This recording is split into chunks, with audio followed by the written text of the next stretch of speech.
Welcome, welcome, welcome, all my wonderful people. I hope you had a wonderful, fantastic Thanksgiving. Thank you for being back. Is it okay if I tape? Yes. Yes, thank you on this Monday, November 28, 2022. We're in chapter 35. All right. Here in my textbook. Third person and agency, chapter 35. I have the rights and liabilities of principal, agent, and third persons are backed on the rights and liabilities of principals, the agent, and third persons with whom the agent deals are generally determined by what? Contract law, right? In some cases, tort or criminal law may be applicable. Well, what's the liability of agent to the third person? What's that? The liability of the agent to the third person depends on the existence of authority and the manner of executing the contract. Oh, so the authority that we've given, right, and how the contract's been executed. Now, in my margins, I have here no personal liability to agent who has disclosed principal. What do they mean by implied warranty? Is the agent a party to the contract when you hear partially disclosed principal? Oh, all that stuff we're about to answer in a moment. 35-1A. It says action of authorized agent of disclosed principal. What's a disclosed principal? What's that mean? If an agent makes a contract with a third person on behalf of a disclosed principal and has proper authority to do so, and if the contract is executed properly, the agent has no personal liability on the contract. Oh, so if it's a disclosed principal, right, the agent is not personally liable, okay, on the contract. Then it goes on whether the principal performs the contract or not. The agent cannot be held liable by the third person. The example there, Lincoln Apartment Management LP required a vendor to sign a form before commencing work, renovating, and thank you for reading that, thank you, Woodchase Village Apartments, which stated, vendor understands and agrees that the legal owner of the community is responsible for the payments of any services or materials performed or delivered, and not Lincoln, which is the property management company and agent for the owner of the community. The contractor's field manager, Jane Yang, signed the form before commencing work. After the work was performed, the apartment complex was foreclosed, with the contractor still owing $59,758 for unpaid services. In a lawsuit against Lincoln by the contractor, the court determined that the owner, not the property owner, was what? Solely liable for the debt. Yeah, solely liable for the debt. And speaking of an agent's action as authorized or unauthorized, it must be remembered that authorized includes actions that, though originally unauthorized, was subsequently ratified by the principal. Remember we talked about that before, about ratification? Okay, a principal can ratify what an agent does, even if they weren't authorized to do it. They can say, you know what, this is not bad, I'll go along with it, right? Once there is an effective ratification, the original action of the agent is no longer treated as unauthorized. So, will someone read for me, please, 35-1B, unauthorized, the whole section, please. Sure. If a person makes a contract as agent for another, but lacks authority to do so, the contract does not bind the principal. When a person purports to act as agent for a principal, an implied warranty arises that that person has authority to do so.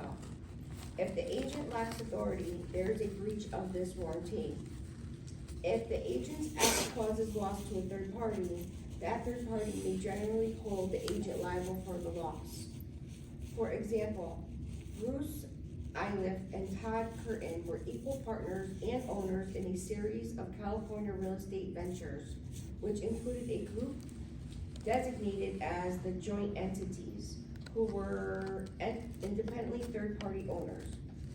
Iliff signed a settlement agreement buying out Curtin for $48.8 million in 4 installments, individually and on behalf of the Iliff separate entities and the joint entities.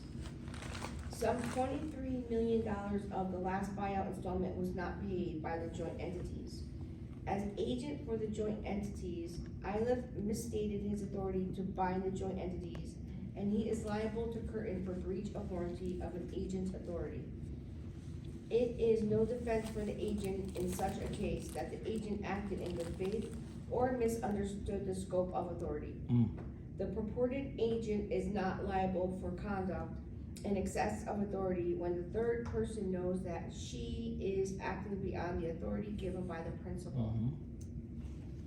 And an agent with a written authorization may avoid liability on the implied warranty of authority by showing the written authorization to the third party and permitting the third person to determine the scope of the agent's authority. Thank you. And we mentioned last time about how a third person should, like reading that, thank you again, should inquire or be put on notice if an agent does not have that authority, right?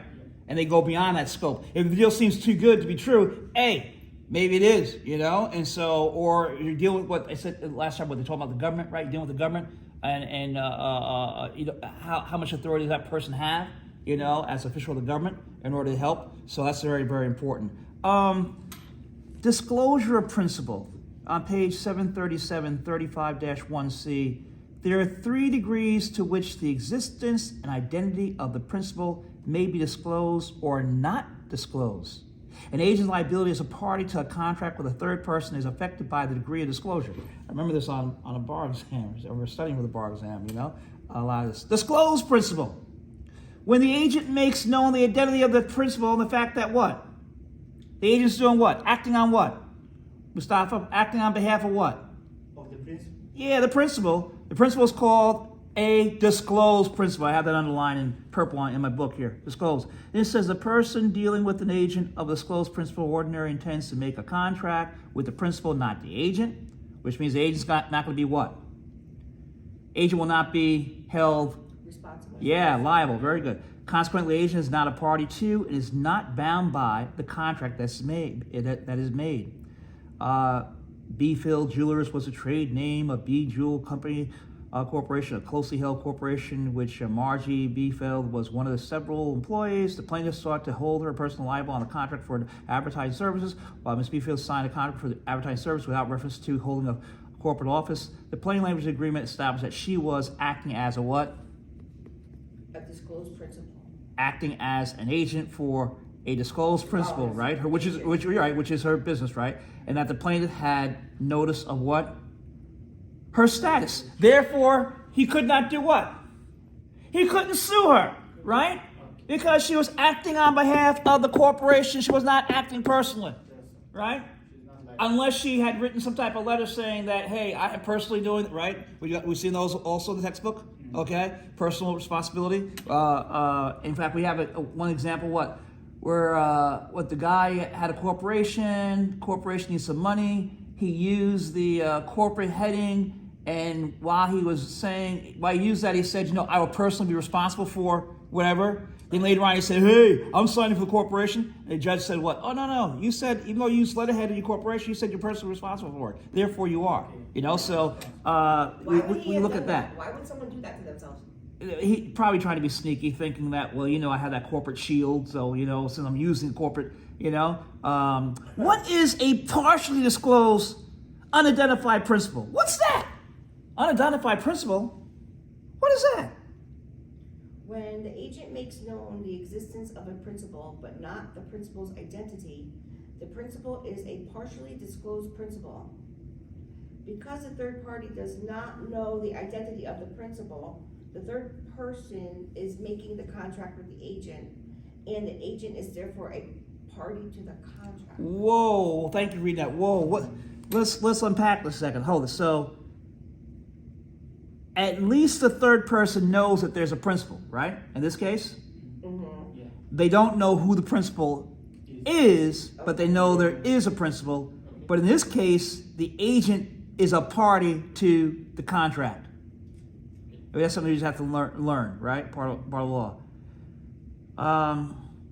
And that's the question I had down there. Is the agent a party to the contract when you have a partially disclosed principal? And the answer is yeah, they are.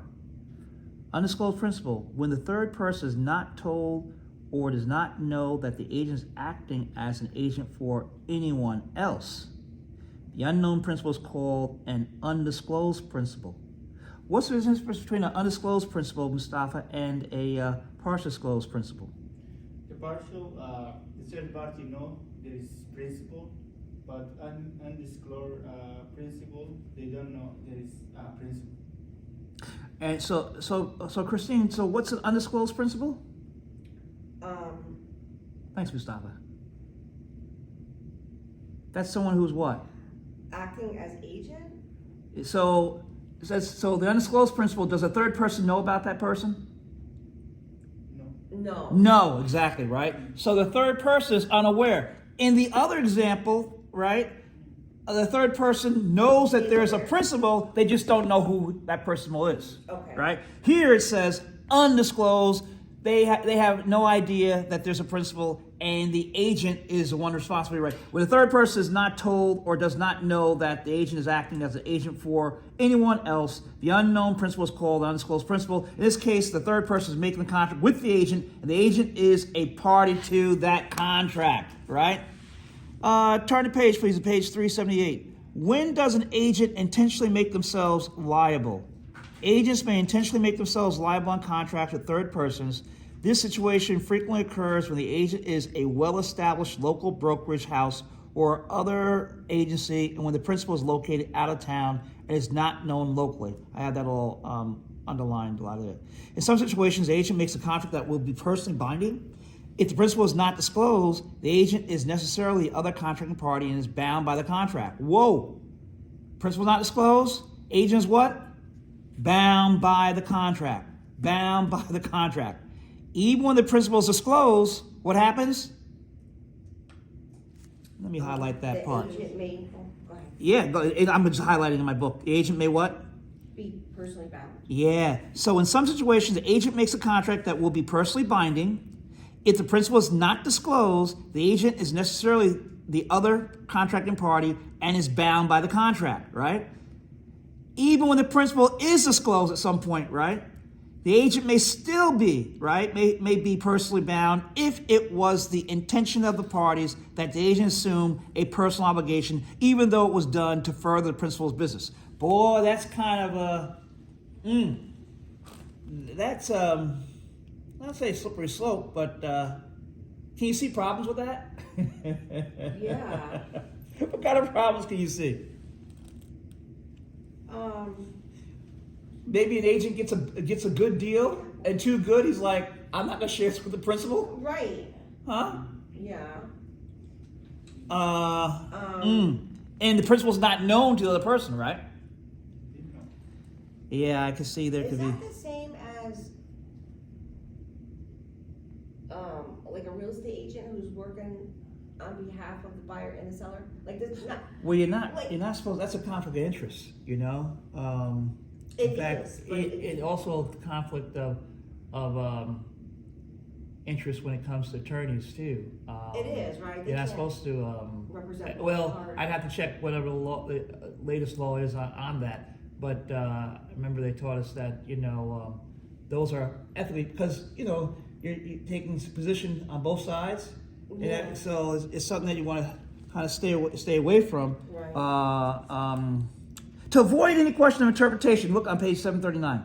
An agent should execute an instrument by citing the principal's name and either by or per the agent's name.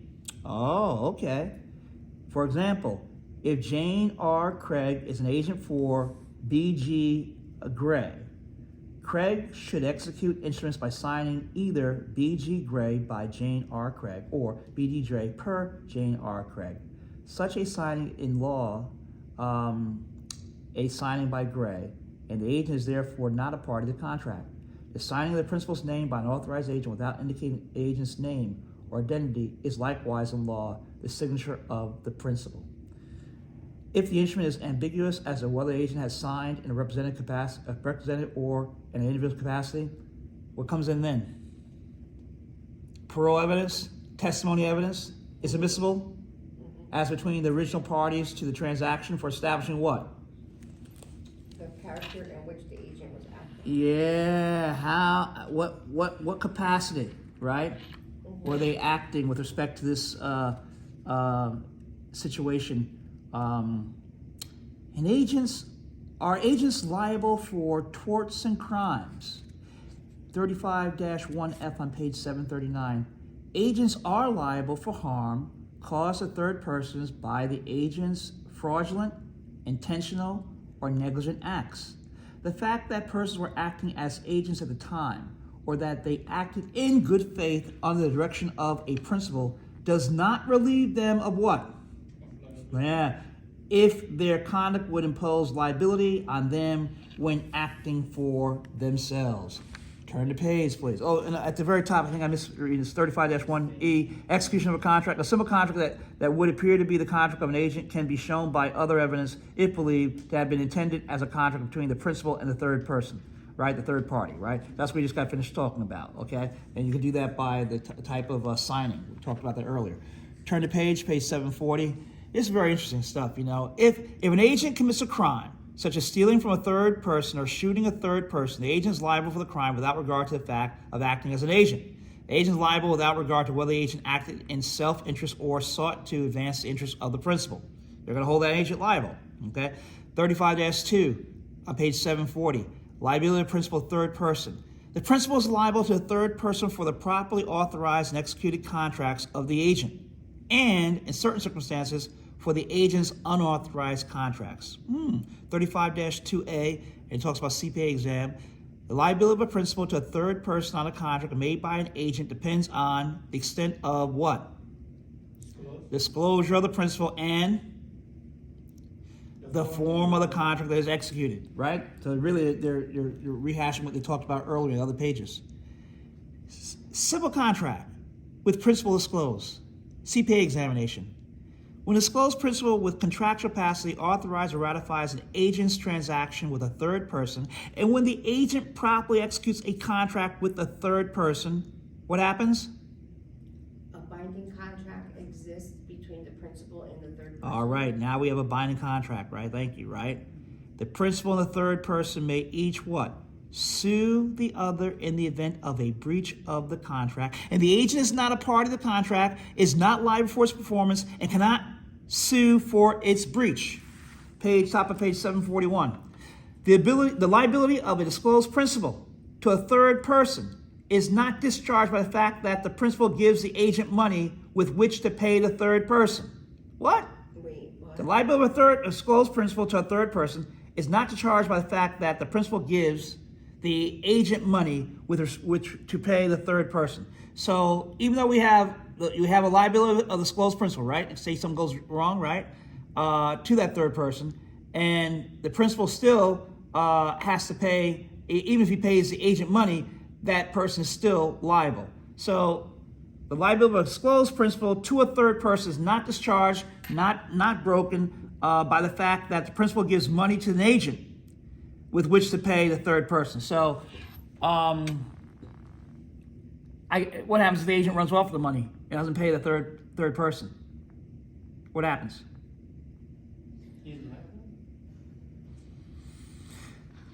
The liability of a disclosed principal to the third person is not discharged by the fact that the principal gives the agent money with which to pay the third person. In other words, agent runs off the money, the principal still has to do what? Pay the what? Pay the Third person. Consequently, the liability of a buyer for the purchase price of goods is not determined by the fact that the buyer gave the buyer's agent the purchase price to remit to the seller. Simple contract with principal partially disclosed. A partially disclosed principal is liable for a simple contract made by an authorized agent. The third person may recover from either what? The agent or the principal. They can get their money from the agent or the principal, right? So now we're talking about simple contract with partially disclosed principal. Principal's partially disclosed. Simple contract with principal undisclosed. What do you think that's going to be? may not recover probably. It's going to be, who's going to have to pay? The agent. Yeah. The undisclosed principal is liable for a simple contract made by an unauthorized what? Agent. So an undisclosed principal is liable for a simple contract made by an authorized agent. Although the third person initially contracted with the agent alone, the third person on learning of the existence of the undisclosed principal, what can they do? May sue the principal. Now they can sue that principal, right? Now they can sue that principal, okay? In most jurisdictions, third persons can sue and collect judgments from what? Agent or The agent. How come the agent or the principal? because or both? Because it's undisclosed. Yeah, right? Yeah. Uh-huh. Until the judgment is fully satisfied, they are jointly and severally liable. 35-2B, payment to agent. When a third person makes payment to an authorized agent, the payment is deemed what? Made to bring to. Yeah, made to the principal, right? Even if the agent never what? Remit or deliver. The Even if payment. the agent steals it, what happens? The principal must give the third person full credit for the payment. But the principal ran off with the money. They're supposed to give to the, I'm sorry, the agent ran off the money. They're supposed to give to the principal. But still What does the principal do? must give the third person full credit. Wow. And I guess they have to go find the agent who's on a Carnival cruise or something like that. Yeah. Right? They're in Aruba someplace. Wow. They've gone. Okay, Hawaii, whatever. So even if the agent never remits or delivers the payment to the principal must give the third person full credit for the payment so long as the third person made the payment. How though? In good faith. Good faith and what? Had no reason to know that the agent would be guilty of this conduct. So they didn't know that the agent was going on a Carnival cruise, heading off to Aruba, going off to the Bahamas, or whatever, right? They thought that when they paid the person, the money agent, that, they were going to give it to the principal like they were supposed to, okay? So they did in good faith without any knowledge that anything sinister is going on. Turn the page, please, to page 742. Because a parent authority has the same legal effect as actual authority, a payment made to a person with a parent authority to receive the payment is deemed a payment to the parent principal. Okay, what's that all about? What about parent authority? That's from the last chapter also. See how it builds on everything? Each Yeah. chapter builds. What are you talking about? A parent authority? What's that? That's when the agent does what? I'm sorry, that's when the principal does what to the agent? Clothes the agent with authority that they do not have, but the third person is not aware of that, right? So the bookkeeper's not supposed to go to the bank and take out money, okay? But the principal's allowed that person to do that, right? Time to time, even though that's not part of their job description, all right? So when they take out money and from the bank and they run off to the Bahamas, Aruba, the Carnival cruise, Hawaii, right? You can't blame the bank, right? Because, hey, the principal clothed the bookkeeper with the apparent authority to do that and didn't stop it in the past. That's what we're talking about here. And also now, on the next level, they're saying that, hey, they had apparent authority to receive the payment because apparent authority has the same legal effect as actual authority. A payment made to a person with apparent authority to receive the payment. This agent seems to have the authority to receive the payment is deemed a payment to the apparent principal. When a debtor makes payment to a person who is not the actual or apparent agent of the creditor, such a payment does not what? Discharge the debt. Unless what? That person in fact paid the money. Yeah, to the creditor. Okay, so you can see where problems arise here also, right? Bottom page 742, 35-2C, page 742, 35-2C, agent statement. I have this highlight. The principal is bound by a statement made by an agent while transacting business within the scope of authority. The principal is bound by a statement made by an agent while transacting business within the scope of authority. What's that mean, scope of authority? Scope of authority? What's that, my wonderful people? They give him the authority. Yeah, right? It's not beyond their authority, right? We've actually clothed them with that authority to make that type of arrangement or deal, okay? So here it's saying, hey, if the agent has the authority to make such a contract and the principal's given that authority, the principal cannot now say, oh, no, you didn't have that authority, right? A principal is bound by a statement made by an agent while transacting business within the scope of authority. This means that the principal cannot later contradict the statement of the agent and show that it is not true. Statements or declarations of an agent, in order to bind the principal, must be made at the time of performing the act to which they relate or shortly thereafter. Here's a question I have in my textbook.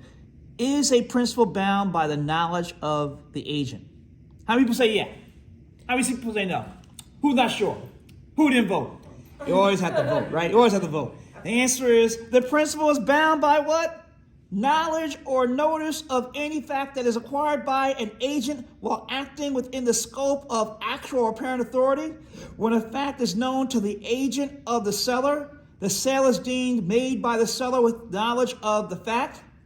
The rule that the agent's knowledge is imputed to the principal is extended in some cases to knowledge gained prior to the creation of the agency relationship. The notice of knowledge in any case must be based on reliable information.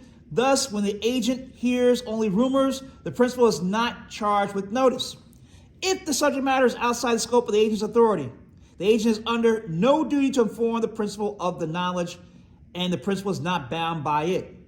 The principal is not charged with knowledge of an agent when 1, the agent is acting adversely to the principal's interests, or 2, the third party acts in collusion with the agent for the purpose of what?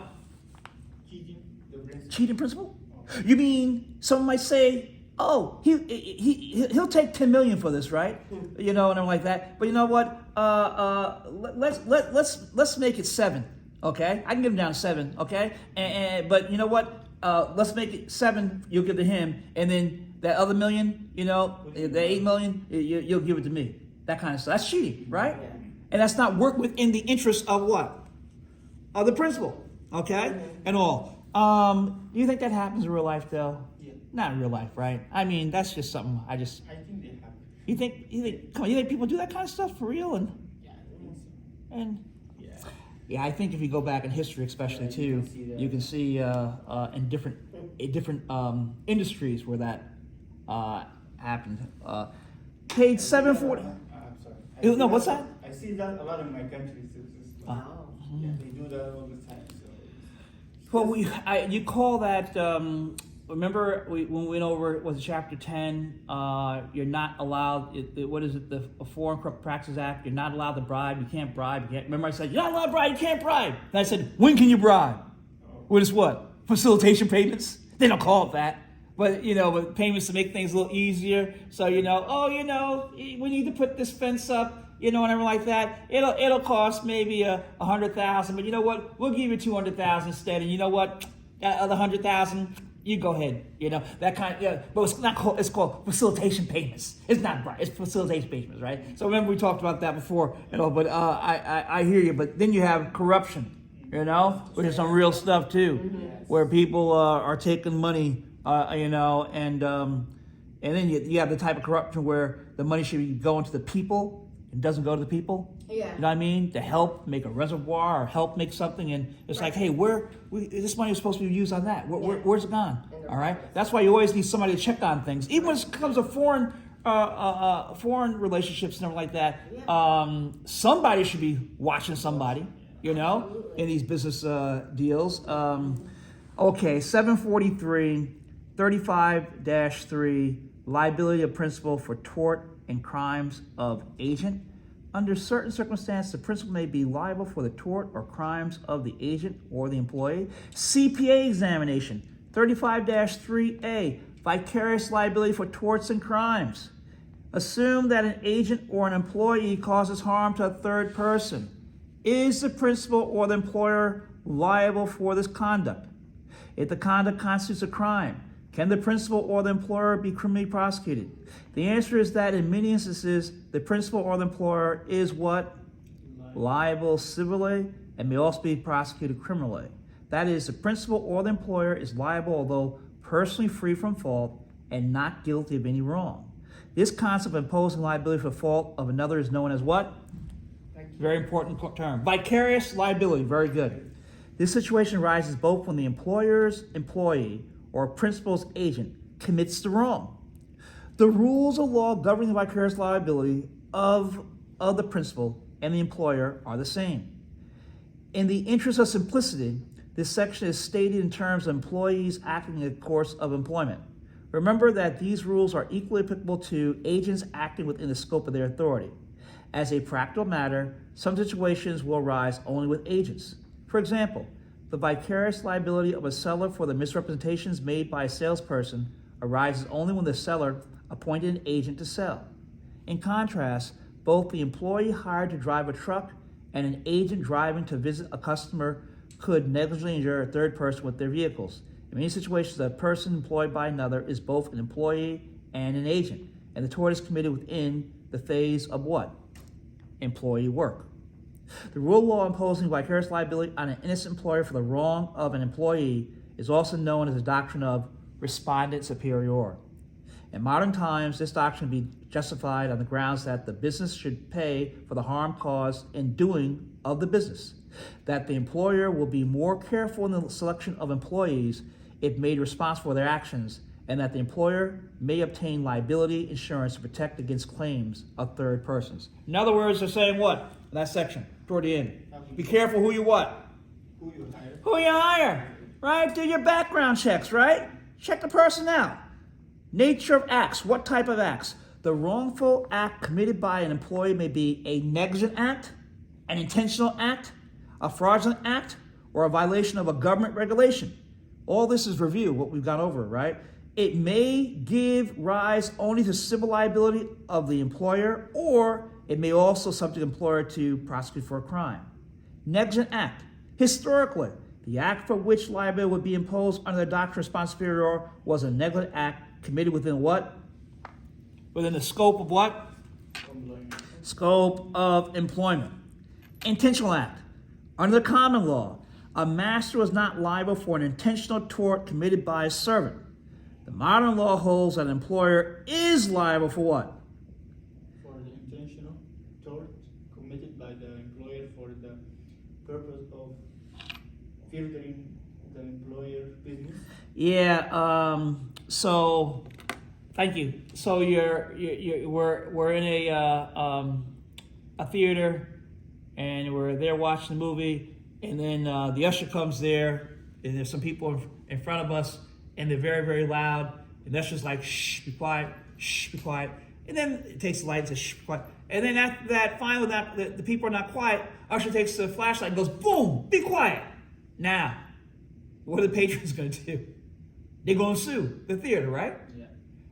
Because the person hit them with the flashlight.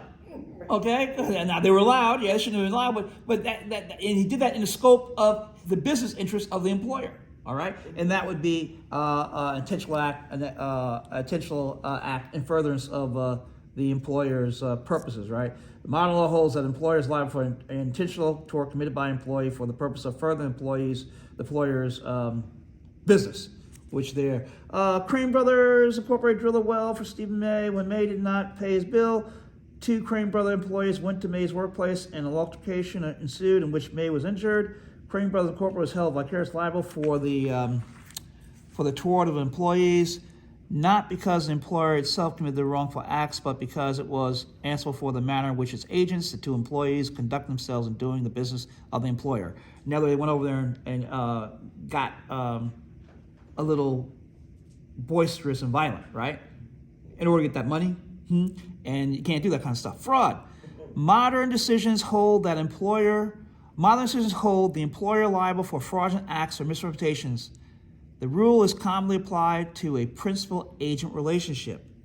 Government regulations. The employer may be liable because of the employee's violation of a government regulation.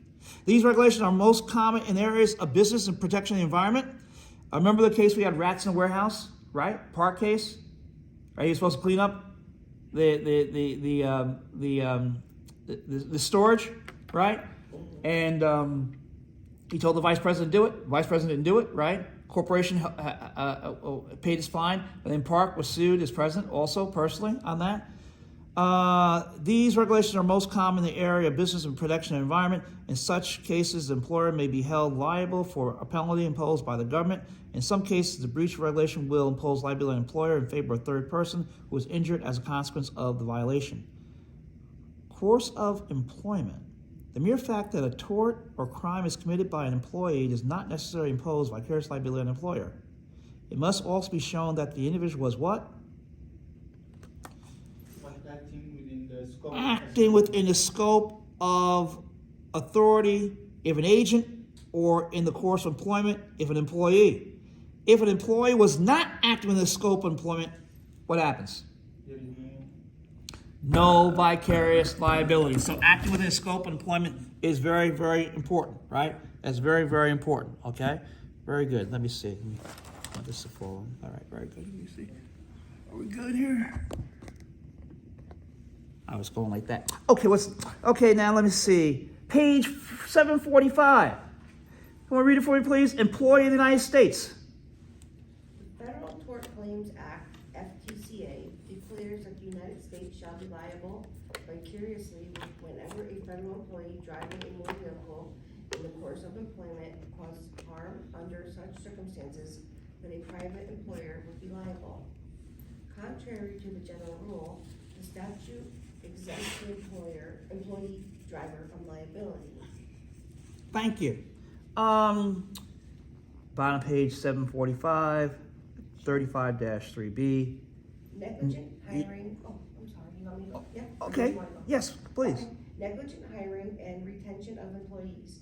In addition to a complaint against the employer based on the doctrine of respondent superior, a lawsuit may often raise a second theory, that of negligent hiring or retention of an employee. Unlike the respondent superior theory, by which the employer may be vicariously liable for the tort of an employee, the negligent hiring theory is based on the negligence of the employer in the hiring process.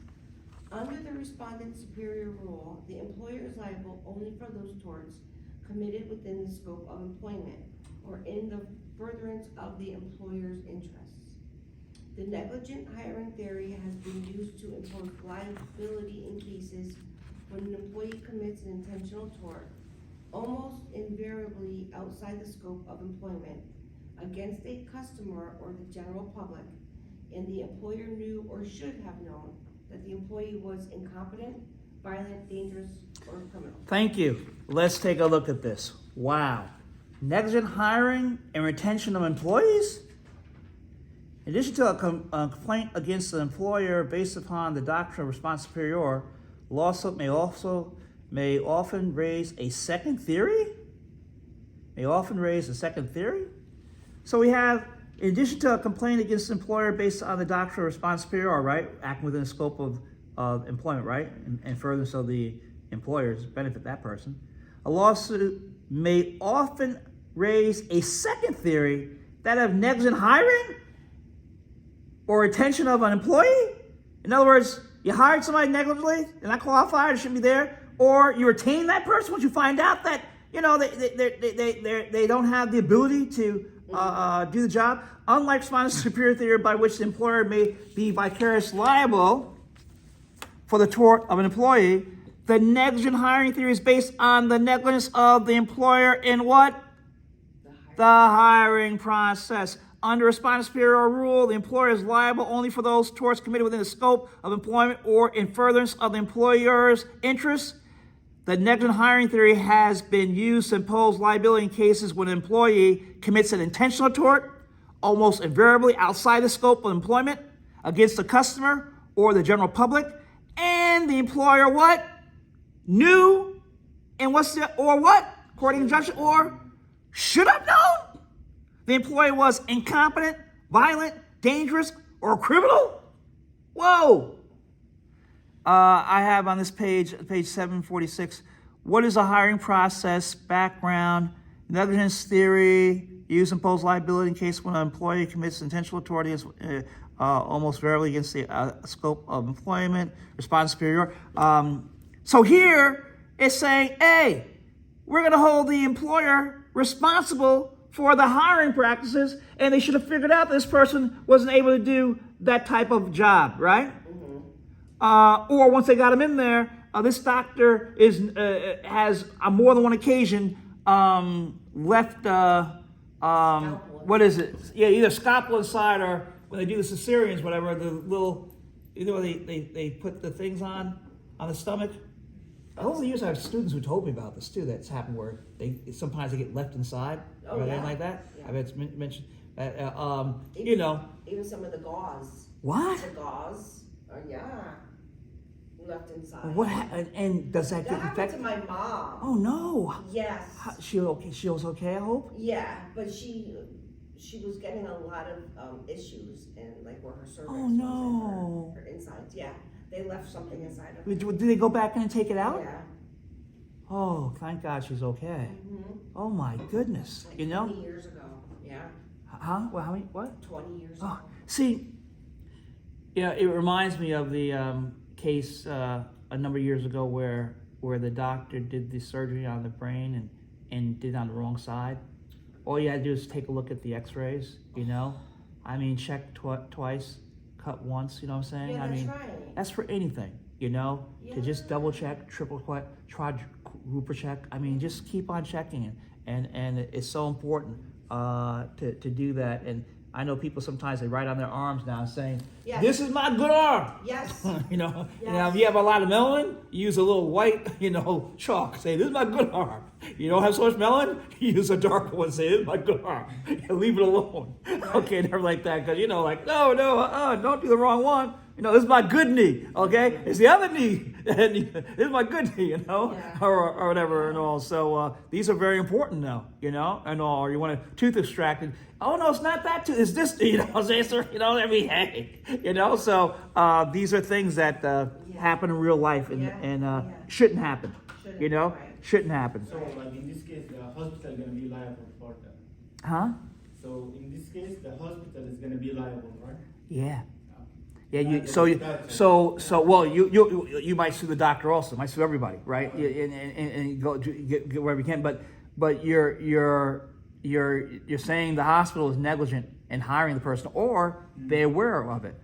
I don't know if I should say this while tape is going, but you want to find out about a doctor. Who do you ask? Any doctor. The nurses. Oh, okay. They know, right? They know, they see it all. They know. Okay? I've said it in the past too. I remember I've been here 25 years, and I had students say, "Yes, Reverend, you have a point there." And sometimes they say certain things. I say, "Okay, I don't need to know." And all. But they'll say, "Yes, I've heard about that before." And I'm like that. You're right about that, and everything like that. So I think I remember a student once saying that she was a waitress somewhere, and I don't know if it was a doctor who. Well, I guess she was serving some doctors, and she was serving them all night, and then they said, "Oh, I have an operation. I get out of here." So she was a server, and she happened to hear that. I said, "What?" So you just know, that's not. I'm just saying that's just an example of where that person should have been in bed sleeping. Yes. You know what I'm saying? And like that. But the fact is that you're gonna find bad doctors, ministers, preachers, okay, pastors, all right, lawyers, Yeah. you name it. Yeah. In any field, but still, integrity, responsibility, loyalty, excellence is the standard. Right. That's the standard. And if you don't know something, you say, "I don't know it." Or if you're not up to it, say, "I'm not up to it." All right? Or whatever. You say, you take care of this, or no, that's something, and that's the way to People do are things. gonna respect that more. Absolutely. Being Absolutely. truthful with them. That's what it. people want. That's it. If you ask somebody a legal question, I don't know the answer to that. That's out of my field. I don't know the answer to that. Yeah. Like, people ask me stuff sometimes. I say, "No, I'm not allowed to get any legal advice as a Right. professor. I can't do that. You have your book here, but I can't get out any legal advice to you like that because of a policy and everything like that." So, but the point is that even when you look for lawyers, you got to find the one who knows that field. Right? You see how vast the field is, Yep. right? You have somebody who just does this, You have to go to That- an eye doctor for your heart. Mhm. Same with an attorney. Perfect. Exactly right. And you have some attorneys that just specialize on this negligent hiring stuff. And that's all they do. That's their field. That's it. You ask them about real estate. Now I know real estate, but you ask me this. Yeah, I know this. Whatever like that. So that happens a lot. Need for due care in hiring. Would like to read that for me, please, Christine? Sure.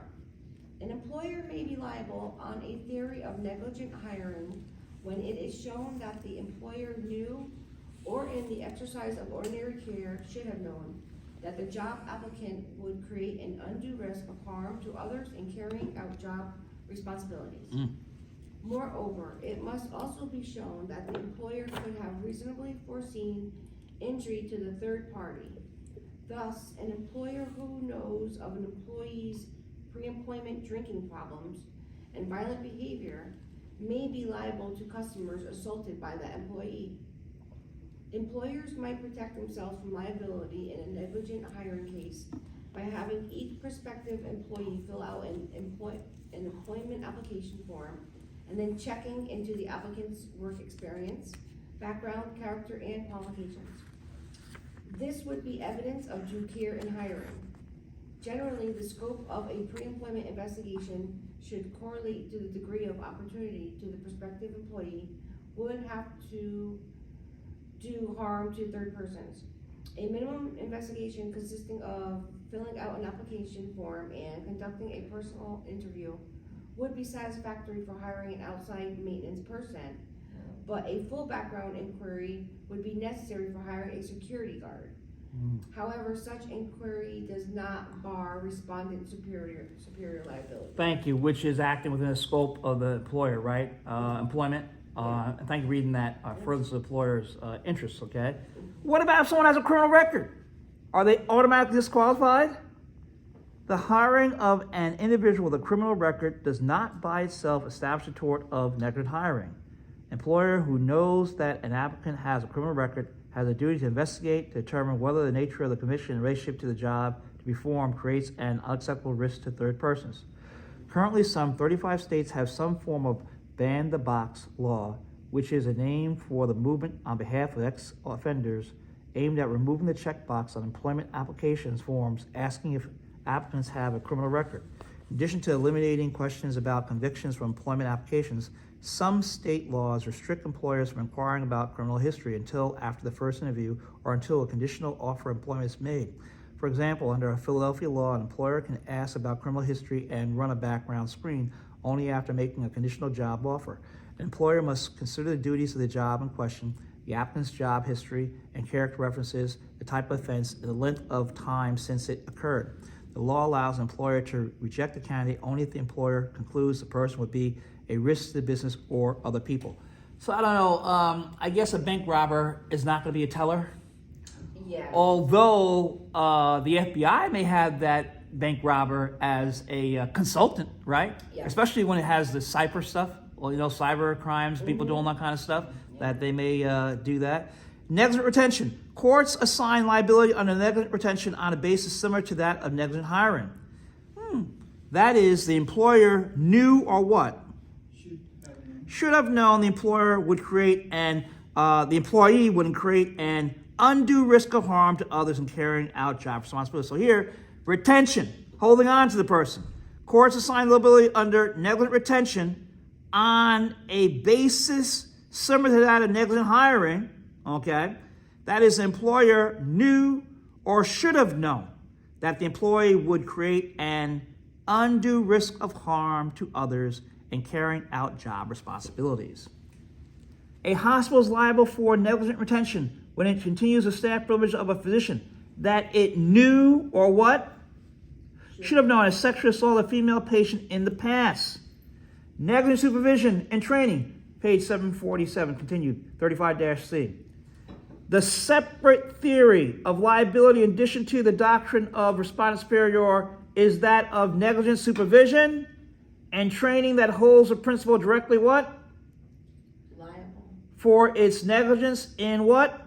Regard to training and supervision of its employees. Oh, so we're talking about here training and supervision of its employees. Manitowoc Training Council Corporation certified Robert Herbert as an authorized Manitowoc instructor and granted him actual authority to market and produce, promote his PR-24 police baton in training session run by Herbert at the Cheshire County House of Corrections in New Hampshire. Charles Herman suffered severe head trauma when training with Herbert without protective headgear in a room with unpadded cement walls. Monadnock was held directly liable for Herman's injuries based on his what? Negligent supervision and training of what? Herbert. Now, he didn't know what he was doing, right? Agent's crimes, 35-3D. Principal is liable for the crimes that agent committed at the what? Principals. When not authorized, however, the principal is ordinarily not liable for an agent's crime merely because it was committed while the agent was what? otherwise acting within the scope of the latter's authority or employment.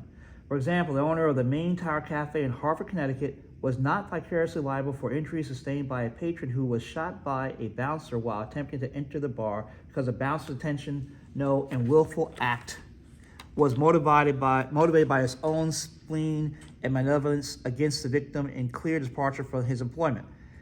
As an exception to the rule of non-liability just stated, courts now hold an employer criminally liable when the employee has, in the course of employment, violated environmental what? Environmental protection laws, liquor sales laws, pure food laws, or laws regulating prices prohibiting false weights. For example, an employer may be held criminally responsible for employees' sale of liquor to a minor in violation of the liquor law, even though the sale was not known to the employer and violated instructions given to the employee. Page 748, some more here, 35-3E. Owner's liability for acts of independent contractor. If work is done by an independent contractor, we talked about that before, rather than by an employee, the owner is not liable for harm caused by the contractor, third persons, or their property. Likewise, the owner is not bound by the contracts made by the independent contractor. The owner is ordinarily not liable for harm caused to third persons by the negligence of the employees of the independent contractor. Exceptions. There is a trend toward imposing liability on the owner when the work undertaken by the independent contractor is what? Inherently aegis. That is, the law has taken a position that if the owner wishes to engage in a particular activity, the owner must be responsible for the harm it causes. The owner cannot be insulated from such liability by the device of hiring an independent contractor to do the work. Regardless of the nature of the activity, the owner may be liable for the torts and conflicts of the independent contractor when the owner controls the conduct of the independent contractor. We know that already, right? That if they're doing, remember the Seltzer case, right, in the house? If the independent contractors build it on their own, hey, the homeowner's not liable, but they build it at the direction of the Seltzers and how to do it. They tell you how to do it, where to do it, all kinds of stuff. That's different, okay? So we talked about that before. The owner, so that is, the law has taken a position that if the owner wishes to engage in a particular activity, the owner must be responsible for the harm it causes. The owner cannot be insulated from such liability by the advice of hiring an independent contractor to do the work. Regardless of the nature of the activity, the owner may be liable for the torts and contracts of the independent contractor when the owner what? Controls the conduct of the independent contractor. In certain circumstances, such as providing security for business, collecting bills, and repossessing collateral, there is an increased risk that torts may be committed by the individual performing such duties. The trend of the law is to refuse to allow the user of an independent contract of such work to what? Insulate the who? The employer. Yes. Undisclosed independent contractor. In some situations, the owner appears to be doing the act in question because the existence of an independent contractor is not disclosed to their parent. This situation occurs most commonly when a franchisee does business under the name of the franchisor, when a consignor, such as a restaurant and a hotel, appears to be the hotel restaurant, although in fact it is operated by an independent consignor, or when the buyer of business continues to run the business in the seller's name. In such cases, an undisclosed independent contractor, it is generally held that the apparent owner, that is the franchisor, the grantor of the concessions, or the seller, is liable for the torts contracts of the undisclosed independent contractor. Bottom page 749, 35-3F, enforcement of claim by third person. A lawsuit may be brought by a third person against the agent or the principal if each is liable. A lawsuit may be brought by a third person against the agent or principal if each is liable. In most states and in the federal courts, the plaintiff may sue either or both in one action when both are liable. If both are sued, the plaintiff may obtain a judgment against both, although the plaintiff is allowed to collect the full amount of judgment from only once, right? Read that again. If both are sued, the plaintiff may obtain a judgment against both, although the plaintiff is allowed to collect the full amount of the judgment only once, okay? And you have that contribution thing. You remember when you might have two defendants and they're both liable. One might be liable 70%, another one might be liable 30%, and the one that's liable 30% may pay the whole thing, just get rid of it, and then they can sue the other defendant and get the rest of the money back, right? We learned about that too. And then on page 750, mini 35-4 transaction with sales personnel. 35-4 transaction with sales personnel. Many transactions with sales personnel do not result in a contract with a third person with whom the salesperson deals. And then 35-4A, soliciting and contracting agents. Giving an order to a salesperson often does not give rise to a contract. A salesperson may be a soliciting agent whose authority is limited to soliciting offers from third persons and transmitting them to the principal if let me do it again. A salesperson may be a soliciting agent whose authority is limited to what? Soliciting offers from third persons and transmitting them to the principal for acceptance or what? Rejection. Such an agent does not have authority to make a what? A contract that will bind the principal to the third person. The employer of the salesperson is not bound by a contract until the employer what? Accepts the order, and the third person, the customer, may withdraw the offer at any time prior to what? Acceptance. In contrast, if the person with whom the buyer deals is a contracting agent with authority to make contracts, by definition, a binding contract exists between the principal and the customer from the moment that the agent agrees with the customer. In other words, the contract arises when the agent accepts the customer's what? Order. Okay, so you have your soliciting agent, okay, that has to bring it to the principal to say yes or no, and you have the contractor agent who actually can make binding contracts, all right? Would someone be kind enough to read for us, please, at the bottom of page 750, the summary, please? Sure. Thank you. An agent of a disclosed principal who makes a contract with a third person within the scope of authority has no personal liability on the contract. It is the principal and the third person who may each sue the other in the event of a breach. A person purporting to act as an agent for a principal warrants by implication.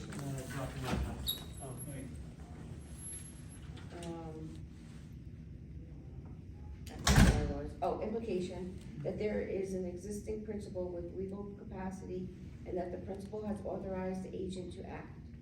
The person acting as an agent is liable for any loss caused the third person for breach of these warranties. An agent of a partially disclosed or an undisclosed principal is a party to the contract with the third person. The agent may enforce the contract against the third person and is liable for its breach. To avoid problems of interpretation, an agent should execute a contract. Principal by agent. Agents are liable for harm caused third persons by their fraudulent, malicious, or negligent acts. An undisclosed or a partially disclosed principal is liable to a third person on a simple contract made by an authorized agent. When a third person makes payment to an authorized agent, it is deemed paid to the principal. A principal or an employer is vicariously liable under the doctrine of respondent superior for the torts of an agent or an employee committed within the scope of authority or the course of employment. The principal or the employer may also be liable for some crimes committed in the course of employment. An owner is not liable for torts caused by an independent contractor to third persons or their property unless the work given to the independent contractor is inherently hazardous. A salesperson is ordinarily an agent whose authority is limited to soliciting orders from third persons and transmitting them to the principal. The principal is not bound until he or she accepts the order. The customer may withdraw an offer at any time prior to acceptance. Thank you so much for reading that. Thank you so much. My beautiful people, this concludes chapter 35, third persons and agency.